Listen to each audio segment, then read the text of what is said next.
The hiss of the oxygen mask was the only thing keeping me tethered. My chest burned, lungs clawing for air. Then his hand reached in, my father. He tore the mask off like it was nothing. "Save it for someone who matters," he spat. The room spun. My mother laughed, cruel and sharp. "Who would ever love garbage like you?" Their faces blurred above me while monitors screamed. For a moment I thought I'd die there, not from the surgery, but from the hands of the people who raised me. But I didn't die. I memorized that moment, and I swore it would be the last time they ever laughed at my pain. There was a time when I thought love was unconditional, that parents protected you, that family was sanctuary. When I was a child, I clung to them. My father, towering, untouchable. My mother, soft when she wanted to be. I believed their approval meant safety. But cracks showed early. Mockery disguised as jokes. Affection rationed out like currency. Every mistake recorded, replayed, weaponized. I told myself it was normal, that all kids lived like this. Until the hospital, until that mask. That was the day illusion died. Survival changes your eyes. After I walked out of that ward, scarred and stitched, I began to see patterns I had ignored.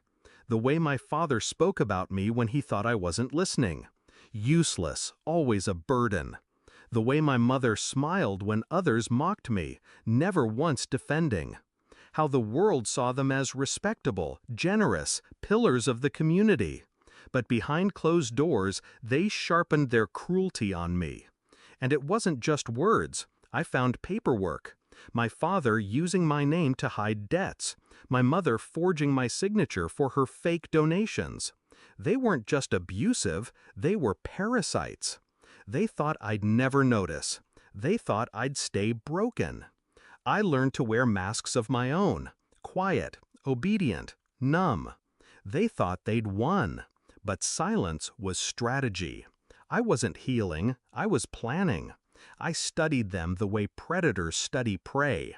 Where they kept documents, who they trusted, how they moved money.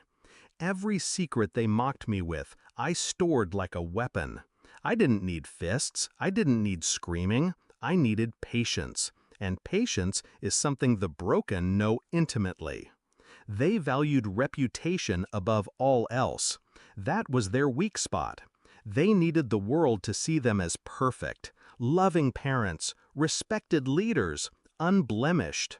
So I decided, if they tried to take my breath, I'd take their mask, the one they wore for the world.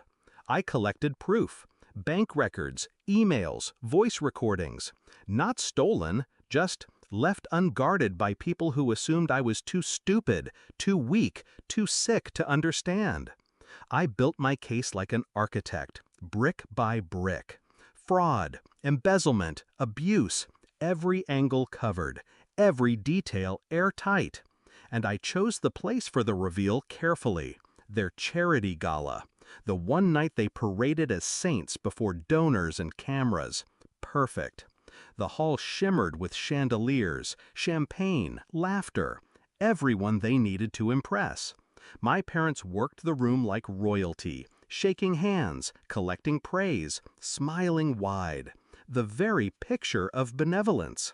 And then the screens lit up, not with the glossy promotional video they'd prepared, but with my father's voice. "Save it for someone who matters." My mother's laugh followed.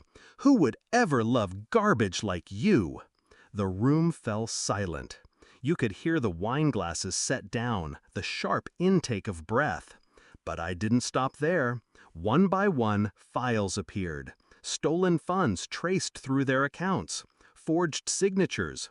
Audio of them mocking donors, sneering about dumb sheep giving us money. Their empire of lies unraveled in front of their guests, in front of the cameras.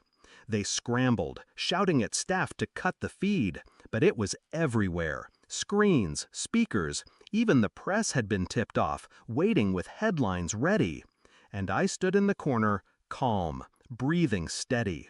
The oxygen mask they once ripped away had become my weapon. My father saw me then, rage in his eyes, veins bursting in his neck. The man who once watched me suffocate now looked like he couldn't breathe himself. He staggered toward me, but the crowd parted, recoiling. He wasn't feared anymore, he was exposed. My mother's face twisted, mascara streaking, begging people to believe her, but no one did. They saw the truth now. The masks were gone. I didn't raise my voice, didn't need to.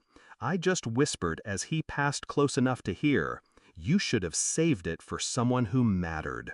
The words landed harder than any fist. He froze.